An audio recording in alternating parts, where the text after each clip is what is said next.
فأعوذ بالله السميع العليم وبوجهه الكريم وسلطانه القديم من الشيطان الرجيم من همزه ونفخه ونفثه بسم الله الرحمن الرحيم واذكروا إذ أنتم قليل مستضعفون في الأرض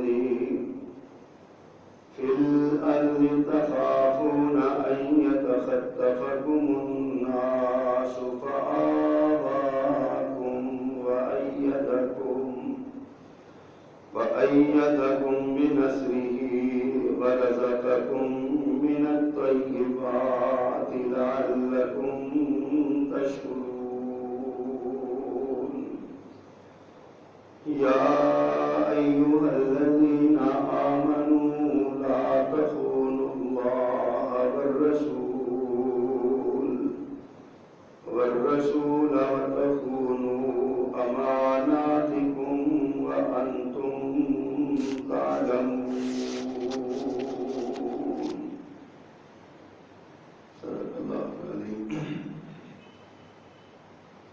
حمد و ثنا اور تعریف و تسبیح کے سارے کلمات اللہ سبحانہ و تعالی کے لیے خاص، اور درود و سلام رسول رحمت رحمت للعالمین امام الانبیاء و نبی المرسلین سیدنا و مولانا محمد کریم علیہ التحیۃ والتسلیم صلی اللہ علیہ وآلہ وبارک وسلم کی ذات والا صفات پر مختصر کلمات حمد و ثنا کے بعد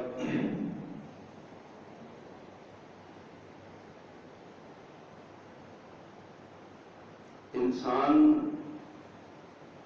کو اللہ سبحانہ و تعالی نے اپنی غلامی میں لے کر ساری دنیا سے آزاد کیا ہے. انسان کی عزت اور عظمت اللہ سبحانہ و تعالی کی غلامی میں ہے. جو بندہ اللہ کی غلامی سے نکل جاتا ہے وہ ساری دنیا کا غلام بن جاتا ہے. وہ خواہشات نفس کا بھی غلام بن جاتا ہے. وہ اپنے سے جسمانی طور پہ طاقتوروں کا بھی غلام بن جاتا ہے. مالی طور پر مضبوط لوگوں کا بھی غلام بن جاتا ہے. تعلیم میں جو زیادہ ہیں ان کا بھی غلام بن جاتا ہے. اسلام کے اندر غلامی کا کوئی تصور نہیں ہے. لارڈ مکالے نے 1935 میں بر صغیر کے 5 سالہ تحقیقی دورے کے بعد جو برطانوی پارلیمنٹ میں اپنی رپورٹ پیش کی تھی، اس رپورٹ کا ایک بڑا اہم نقطہ ہے.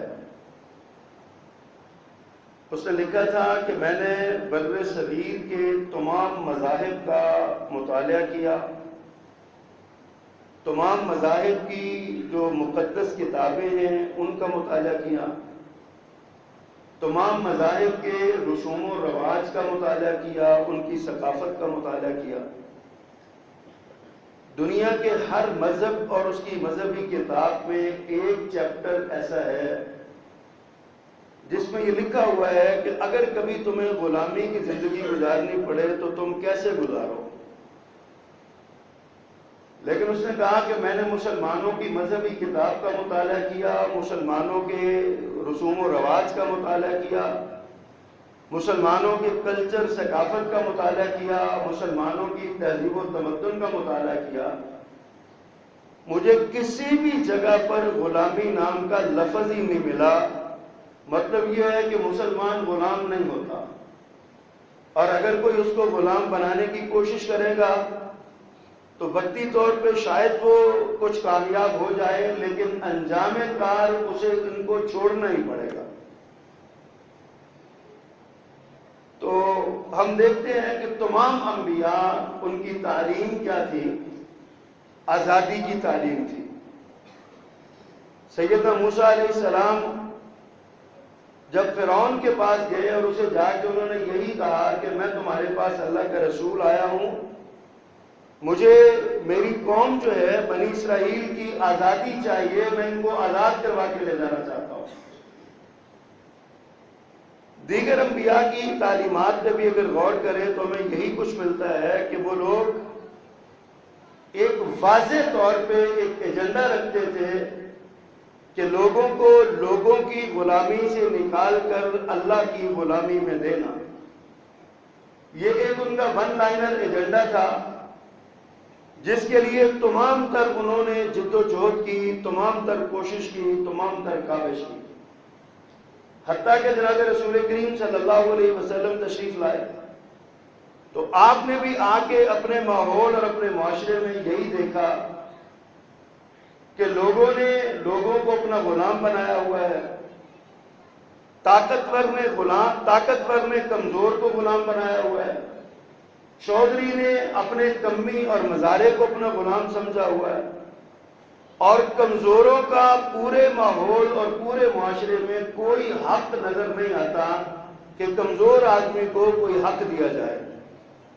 مالک چاہتا تھا تو وہ روٹی کھا لیتا تھا، مالک چاہتا تھا تو اس کو آرام مل جاتا تھا، مالک چاہتا تھا تو اس کو لباس مل جاتا تھا۔ اگر اس کا مالک نہیں چاہتا تھا تو اس کو کچھ بھی نہیں ملتا تھا۔ اللہ کے رسول صلی اللہ علیہ وسلم جس دور میں آئے یہی حالت تھی۔ قرآن مجید نے اس دور کا نقشہ کچھ اس طرح کھینچا ہے۔ فرمایا وَاذْكُرُوا إِذْ أَنْتُمْ قَلِيلٌ مُسْتَضْعَفُونَ فِي الْأَرْضِ تخافون ان يتخطفكم الناس۔ فرمایا اس وقت کو یاد کرو، وَاذْكُرُوا إِذْ أَنْتُمْ قَلِيلٌ، اس وقت کو یاد کرو جب تم بہت تھوڑے تھے، مستضعفون فی الارض، زمین میں انتہائی کمزور کر دیے گئے، تخافون ان یتخطفکم الناس، تمہیں ہر وقت اس بات کا دھڑکا لگا رہتا تھا، خوف رہتا تھا کہ لوگ تمہیں اچک کے لے جائیں گے۔ مطلب کیا ہے کہ تمہاری عزت محفوظ نہیں تھی، تمہاری جان محفوظ نہیں تھی، تمہارا مال محفوظ نہیں تھا، تمہاری آبرو، تمہارے بچے، تمہاری بیویاں، تمہاری بیٹیاں، تمہاری بہنیں محفوظ نہیں تھی۔ اور تاریخ کی کتابوں میں یہ بات موجود ہے کہ مدینہ کے اندر جب ابھی وہ یثرب تھا، مدینہ منورہ نہیں بنا تھا، اس وقت مدینہ میں ایک چودھری ہوتا تھا، ایک غنڈہ اور لفنگا اور بدمعاش ہوا کرتا تھا۔ اس نے یہ قانون بنایا ہوا تھا کہ جس لڑکی کی شادی ہوگی وہ لڑکی ایک رات میرے حرم میں میرے بستر پہ گزار کے پھر اپنے شوہر کے پاس جائے گی۔ اور وہاں کے لوگوں نے اس کو مانا ہوا تھا۔ جس بچی کی شادی ہوتی ہے ایک رات کے لیے اس کے پاس بھیج دیتے، وہ اپنی شیطانی حوث کو پورا کرتا اور پھر وہ اس کو واپس بھیج دیتا اس کے شوہر کے پاس۔ مکہ کے اندر بھی یہ بات موجود تھی، مدینہ کے اندر بھی، یثرب کے اندر بھی یہ بات موجود تھی۔ اور اس وقت کی جو نامور تہذیبیں تھیں، نامور جو اپنے دور کا ایک بہت بڑے نام، بڑے طاقتور ملک تھے، سپر پاور جن کو کہا جاتا تھا، ان کو بھی وہاں بھی روم اور فارس کے علاقوں میں بھی یہی رواج اور یہی رسم موجود تھا۔ تخافون ان یتخطفکم الناس، قرآن نے بڑی جامعیت کے ساتھ، معجزانہ بلاغت کے ساتھ، مختصر ترین الفاظ میں قرآن مجید نے یہ بات ہمیں سمجھائی، تخافون ان یتخطفکم الناس، کہ ڈرتے تھے تم اس بات سے کہ لوگ تمہیں اچک کے لے جائیں گے۔ یہ حال تھا اس وقت، لوگ جس کو جی چاہتے اپنا غلام بنا لیتے۔ نبی کریم صلی اللہ علیہ وسلم کے غلام جو زید بن حارثہ تھے، وہ تو اپنے علاقے کے، اپنے جو قبیلہ تھا اس قبیلے کے رئیس کے بیٹے تھے، لیکن باہر جنگل میں کھیل رہے تھے، کچھ لوگ اٹھا کے لے گئے اور اس کو غلام بنا لیا، اور پھر وہ بکتے بکاتے رسول اللہ صلی اللہ علیہ وسلم تک پہنچے۔ حضرت مصعب بن عمیر رضی اللہ تعالیٰ کی زندگی پڑھیں تو وہ مدینہ کے تھے، جن کو حضرت صہیب رومی رضی اللہ تعالیٰ، حضرت صہیب یہ مکہ کے عربی النسل تھے، لیکن کسی تجارتی قافلے میں گئے اور وہاں غلام بنائے گئے، روم میں رہے، پھر صہیب رومی کے نام سے معروف ہو، غلام رہے۔ مطلب یہ ہے کہ اس وقت یہ عالم تھا، تخافون ان یتخطفکم الناس، تمہیں ہر وقت ڈر رہتا تھا کہ لوگ تمہیں کچل کے لے جائیں گے۔ یہ ایک نقشہ تھا، ایک منظر ہے جو منظر کشی کی ہے، قرآن نے ہمارے سامنے رکھی ہے۔ پھر جب انبیاء آتے ہیں تو اپنی قوم کو توحید کا سبق دیتے ہیں۔ توحید دنیا کا واحد نظریہ اور ازم ہے، واحد ایک اسکول آف تھاٹ ہے، واحد ایک ایسی چیز ہے جو انسان کو انسان کی غلامی سے آزاد کرواتی ہے۔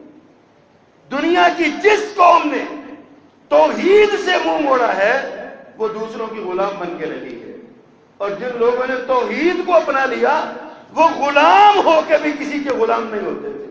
جناب بلال حبشی کی مثال ہمارے سامنے ہے رضی اللہ تعالیٰ، غلامی کی زندگی گزارتے تھے نا، لیکن مالک کہتا تھا احد نہ کہو، اللہ احد نہ کہو، وہ کہتے تھے یہی تو کہنے کا مزہ آتا ہے، سمجھ ہی اب آئی ہے کہ زندگی کا مقصد کیا ہے۔ پھر انہوں نے اپنے جسم پر وہ تشدد برداشت کیا کہ جس کا آج کی تاریخ میں 14 صدیاں گزر جانے کے بعد بھی اگر ہم آج بھی تصور کرتے ہیں تو جسم کے رونگٹے کھڑے ہو جاتے ہیں۔ جس کو عقیدہ توحید مل جائے وہ غلام ہو کے بھی غلام نہیں رہتا، اور جس سے عقیدہ توحید چھن جائے وہ آزاد ہو کے بھی غلام ہو جاتا ہے۔ فکری غلامی، نظریاتی غلامی، سوچ کی غلامی، معاشی غلامی، معاشرتی غلامی، سٹیٹس کی غلامی، ہر لحاظ سے غلامی اس کو جو ہے نا وہ ملتی ہے۔ نبی کریم صلی اللہ علیہ وسلم تشریف لائے، مکہ کے اندر جو حالات تھے وہ سارے آپ نے اکثر علماء سے سنے اور آپ جانتے ہیں، پڑھے لکھے ہیں۔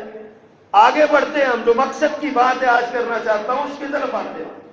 قرآن نے ہمیں اشارہ کیا، تخافون ان یتخطفکم الناس واذکروا اذ انتم قلیل مستضعفون فی الارض تخافون ان یتخطفکم الناس، تم تھوڑے بھی تھے، کمزور بھی تھے، اور تمہیں لوگ ڈر رہتا تھا کہ اچک کے لے جائیں گے۔ ان حالات میں فرمایا فآواکم، اللہ نے تمہیں ایک ملک دیا، اللہ نے تمہیں ایک ٹھکانہ دیا، اللہ نے تمہیں ایک مقام دیا رہنے کو۔ فآواکم، اللہ نے ٹھکانہ دیا، وأیدکم بنصری، اور ساتھ اپنی نصرت کے ساتھ تمہاری تائید بھی کی، ورزقکم من الطیبات، اور پاکیزہ ترین رزق عطا کیا۔ یہ سارا کچھ کیوں کیا؟ لعلکم تشکرون، تاکہ تم اس آزادی کا شکر ادا کرو، تاکہ تم اس آزادی کا شکر ادا کرو۔ اللہ نے ان کو یہ مقام دیا، دنیا کائنات کی، تاریخ انسانیت کی سب سے پہلی نظریاتی اسلامی نظریاتی مملکت، نظریہ اسلام پہ قائم ہونے والی مملکت فآواکم، جس کی طرف اشارہ کیا وہ نظریہ، وہ ریاست، نظریاتی ریاست مدینہ منورہ، ریاست مدینہ منورہ۔ آج ہمارے کچھ دانشور کہلوانے والے اپنے آپ کو کچھ بڑے سمجھدار کہلوانے والے اور کچھ بڑے پڑھے لکھے کہلوانے والے، انہوں نے ہمیں یہ سبق دیا، یہ پیغام دیا کہ جناب وہ سب سے زیادہ زور کس بات پہ دیتے ہیں؟ کہتے ہیں جی جو مسلمان کہلواتے ہیں کہ وہ اسلام کا نظریہ بہبود، ویلفیئر کا، ویلفیئر اسٹیٹ کا جو نظریہ ہے اس پہ آپ کو کہتے ہیں اسلام نے ویلفیئر اسٹیٹ کا نظریہ دیا۔ ہم کہتے ہیں یہ آپ کی خام خیالی ہے۔ ویلفیئر اسٹیٹ کیا ہوتا ہے؟ ویلفیئر اسٹیٹ تو یہودی کی بھی ہو سکتی ہے، عیسائی کی بھی ہو سکتی ہے، ہندو کی بھی ہو سکتی ہے، سکھ کی بھی ہو سکتی ہے۔ ایک مسلمان مملکت جو ہوتی ہے نا وہ اسلامی فلاحی ریاست ہوتی ہے، اسلامک ویلفیئر اسٹیٹ ہوتی ہے، خالی ویلفیئر اسٹیٹ نہیں ہوتی۔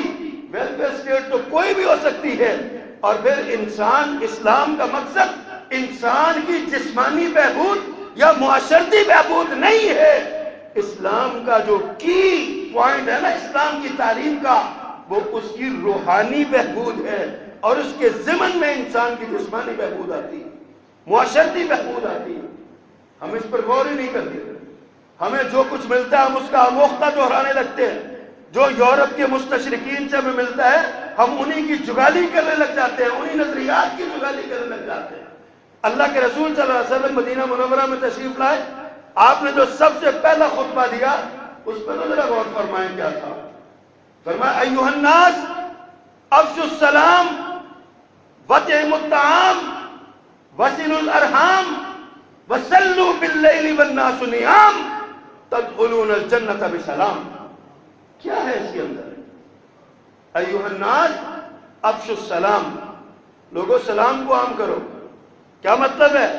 کہ ایک دوسرے کے لیے سلامتی کا باعث بن جاؤ، ایک دوسرے کے لیے امن کا باعث بن جاؤ، ایک دوسرے کے لیے سلامتی کے پیغامبر بن جاؤ، ایک دوسرے کو اپنی ذات سے، اپنی بات سے، اپنے افعال سے، اپنے کردار سے، اپنی سوچ سے سلامتی کا پیغام پہنچاؤ۔ وہ جب تمہیں ملے کہو السلام علیکم ورحمت اللہ۔ میرے بھائی میری طرف سے تمہاری جان بھی، مال بھی، آن بھی، عزت بھی، آبرو بھی، سب کچھ محفوظ ہے میری طرف سے۔ میں تمہیں آنکھ کے اشارے سے بھی ذلیل نہیں کروں گا، میں تمہیں ہاتھ کے اشارے سے بھی ذلیل نہیں کروں گا، میں اپنی زبان کی حرکت سے بھی تمہیں ذلیل نہیں کروں گا، تم میری طرف سے بالکل محفوظ ہو۔ پھر فرمایا واطعموا الطعام، ایک دوسرے کو کھانا کھلایا کرو۔ دوسرے مقام پہ کیا فرمایا؟ اس کھانا کھلانے سے محبت بڑھتی ہے، یہ بھی امن کا پیغام ہے۔ کھانا کھلانا بھی پیغام امن ہے، کھانا کھلانا بھی معاشرتی امن کی ضمانت ہے۔ پھر فرمایا واطعموا الطعام وصلوا الارحام، صلہ رحمیاں کیا کرو، رشتہ داریاں توڑو نا، رشتہ داریاں جوڑو۔ یہ دنیا کی پہلی اسلامی فلاحی ریاست کا کی پوائنٹس ہیں، اسلامی فلاحی ریاست کا ایجنڈا ہے جو سب سے پہلے میرے پیغمبر صلی اللہ علیہ وسلم نے مدینہ منورہ آ کے دیا۔ فرمایا وصلوا الارحام، لوگوں رشتہ داریوں کو توڑو نا، رشتہ داریاں جوڑو۔ یہ نہ کہو وہ چچا کا بیٹا ہے، میری اسے کٹ گئی، انگلی کٹ گئی، اب یہ جڑ نہیں سکتی، میں مر جاؤں گا، میری ناک کٹ جائے گی اگر میں اس سے بلایا، اس سے ملا۔ فرمایا رشتہ داریاں جوڑو۔ صحابی عرض کرتا ہے اللہ کے پیغمبر میں تو رشتہ داری جوڑتا ہوں، میرا رشتہ دار نہیں مجھ سے رشتہ داری جوڑتا، میں کیا کروں؟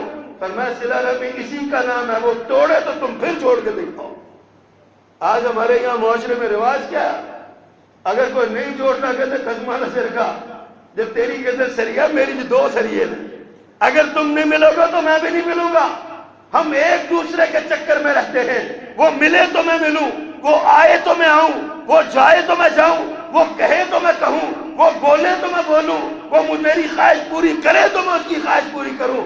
اس کا نام صلہ رحمی نہیں ہے حضور، صلہ رحمی کا نام ہے جو تجھے محروم کرتا ہے تو اس کو عطا کر، جو تجھے نہیں دیتا تو اس کو دے، جو تیرے کام نہیں آتا اس سے کام آ، جو تجھ سے ملنا نہیں چاہتا اس کے گھر جا کے اس سے مل۔ یہ اسلامی فلاحی ریاست کا پہلا نقطہ ہے، ایجنڈا ہے پہلا، وصلوا الارحام، صلہ رحمی کرو۔ اور پھر فرمایا وصلوا باللیل والناس نیام، لوگوں جب رات کو سارے سوئے ہوئے ہوں تو تم اللہ کی عبادت کرو، اللہ کے سامنے رکوع و سجود کرو، جبین نیاز کو اس مالک بے نیاز کے قدموں میں رکھ دو، اپنا ناک اس کے سامنے رگڑ ڈالو، اپنے آپ کو اس کے سامنے جھکا ڈالو۔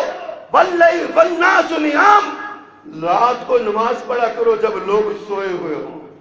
یہ اسلامی فلاحی ریاست ہے، اس میں عبادت بھی ہے، اس میں خدمت بھی ہے، اس میں انسان کی روحانی نجات بھی ہے، اسلام کی انسان کی جسمانی فلاح بھی ہے، اور پورے معاشرے کو ایک دوسرے کے ساتھ جوڑ دیا، کوئی دوسرے سے بے پرواہ نہیں ہو سکتا۔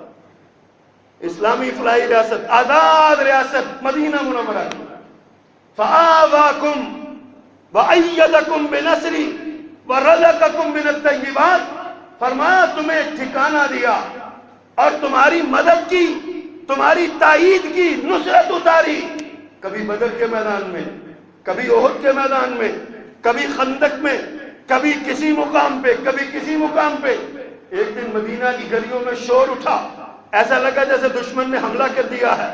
صحابہ کرام راتوں کو اپنے بستروں سے نکلے، گھوڑوں پہ زینے کسی، اور تلواریں لے کے میدان کی طرف نکلے، مدینہ کی سرحدوں کی طرف گئے، تو آگے سے کیا دیکھتے ہیں؟ مدینے کا والی اکیلا ہی تلوار لٹکائے آ رہا۔ صحابہ کرام نے کہا اللہ کے رسول آپ کدھر؟ فرمایا میرے ساتھیو تمہارا حکمران سویا نہیں ہوا، جاؤ جا کے سو جاؤ، محمد دشمن کو بھگا آیا صلی اللہ علیہ وسلم۔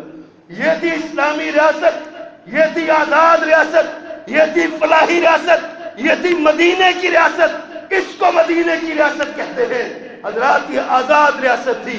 ذرا اپنے حالات پہ غور کر کے دیکھ لیں، آپ بر صغیر کے مسلمانوں کے حال پہ غور کریں۔ 900 سال حکومت کرنے کے بعد جب یہاں پہ عیسائیوں کی حکومت آئی اور ان عیسائیوں کے ساتھ ہندوؤں کا تڑکا لگا، ہندوازم کا تڑکا لگا، تو پھر کیا تھا؟ وَاذْكُرُوا إِذْ أَنْتُمْ قَلِيلٌ مُسْتَضْعَفُونَ فِي الْأَرْضِ۔ ان بزرگوں سے پوچھ کے دیکھیے، مجھے ایک بزرگوں نے بتایا یہ آپ کے گرجاکی دروازے سے جی ٹی روڈ تک 2 دکانیں تھے مسلمانوں کی، سب غیر مسلموں کی دکانیں، ہندوؤں کی دکانیں۔ لاہور کے انارکلی بازار میں ایک دکان تھی مسلمانوں کی، سب غیر مسلموں ہندوؤں کی دکانیں تھی۔ حضرات وَاذْكُرُوا إِذْ أَنْتُمْ قَلِيلٌ، یاد کرو جب تم بہت تھوڑے سے تھے، تمہاری تعداد تھوڑی تھی، تمہارا مقام تھوڑا تھا، تمہاری منزلت کوئی نہیں تھی، معاشی طور پہ تم ہندو کے شکنجے میں جکڑے ہوئے تھے، تم کمزور ہی کمزور تھے، سیاسی طور پہ کمزور تھے، سماجی طور پہ کمزور تھے۔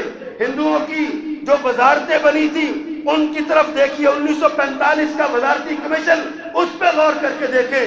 تاریخ سے واقفیت رکھنے والے جانتے ہیں مسلمانوں کو کس طرح ناطقہ بند کیا جا رہا تھا، مسلمانوں کی عزتیں محفوظ نہیں تھی، مسلمانوں کی جانیں محفوظ نہیں تھی، مسلمانوں کی آبرو محفوظ نہیں تھی۔ وَاذْكُرُوا إِذْ أَنْتُمْ قَلِيلٌ مُسْتَضْعَفُونَ فِي الْأَرْضِ تَخَافُونَ أَنْ يَتَخَطَّفَكُمُ النَّاسُ۔ تینوں شرطیں وہی جو مکہ میں مسلمانوں کی تھی، یہی شرطیں بر صغیر ہندوستان میں مسلمانوں کی تھی۔ حالت یہی تھی۔ پھر کیا ہوا؟ کچھ دیوانے اٹھے، اللہ کروڑا رحمت نازل فرمائے، سید احمد شہید رحمہ اللہ کی قبر پہ، شاہ اسماعیل شہید رحمہ اللہ کی قبر پہ، جنہوں نے اس قوم کو آزادی کا بھولا ہوا سبق پڑھایا، جنہوں نے اس قوم کو بتایا کہ بنی اسرائیل کی طرح غلامی میں زندگی نہ گزارو، غلامی اپنے اوپر مسلط نہ کرو، سیدنا موسیٰ علیہ السلام کی تعلیم کی طرح نکلو میدان میں اور آزادی کے حصول کی جد و جہد کرو، جناب محمد الرسول اللہ صلی اللہ علیہ وسلم کی تعلیمات پہ عمل کرو، جہاد کے لیے میدان میں نکلو، انگریز کو یہاں سے بھگاؤ، یہ ہماری ریاست ہے، اس پر قبضہ کرو، اپنی حکمرانی کو بحال کرو۔ جد و جہد کرتے رہے۔ آج بھی جائیے کبھی بالا کوٹ میں، بالا کوٹ کے پہاڑوں پر آج بھی پہاڑ کے ان چٹانوں پر ان گولیوں کے نشان موجود ہیں جو آج سے 150 سال پہلے 1837 کے قریب، 1835 یا 37 میں جب بالا کوٹ میں شاہ اسماعیل شہید کو، سید احمد شہید کو خلعت شہادت سے پہنائی گئی، تو ان پہاڑوں پر لگنے والی گولیوں کے نشان آج بھی ہماری عظمت کی گواہی دے رہے ہیں کہ ان لوگوں نے جانیں قربان کر دی تھی لیکن ہتھیار نہیں ڈالے تھے۔ کبھی پڑھ کے تو دیکھیے، کبھی سوچئے، یہ جوت جگائی، شمع جگائی انہوں نے، آزادی کی، اور پھر یہ تحریک چلتی چلتی 1940 میں آئی۔ 1940 میں ہم سید احمد شہید کی قبر پہ جب جاتے ہیں، بالا کوٹ میں نا قبرستان ہے، بالا کوٹ پہ دریا کنہار کے کنارے قبرستان ہے، وہاں پہ شاہ شہید شاہ احمد کی قبر کے ساتھ، سید احمد کی قبر کے ساتھ ایک اور قبر ہے جس کو مولانا فضل الہی وزیر آبادی کی قبر کہا جاتا ہے۔ یہ جو ریلوے کے انسپیکٹر تھے، ریلوے کی ملازمت چھوڑ کے جہاد کے میدان میں نکلے، یہ وہ شخصیت تھے جن کی سر کی قیمت انگریز حکومت نے لگائی ہوئی تھی۔ اس دور میں 1940 کی قرارداد جب منٹو پارک پہ پیش ہوئی تو یہ ایک ملنگ کے روپ میں اپنا پہلو بدل کے، لمبی لمبی گلے میں منکے ڈال کے ایک ملنگ بن کے یہ اس جلسے میں موجود تھے۔ حضرت قائد اعظم نے کہا آپ سٹیج پہ آ جائیں، کہا نہیں، ہم سٹیج پہ آنے کے لیے نہیں ہیں، ہم جہاد والے لوگ ہیں، ہمیں سرحدوں پر چھوڑ دینا۔ یہ مملکت قائم ہوئی حضرات۔ 1940 میں قرارداد پیش ہوئی، 1947 میں یہ مملکت منظور ہوئی،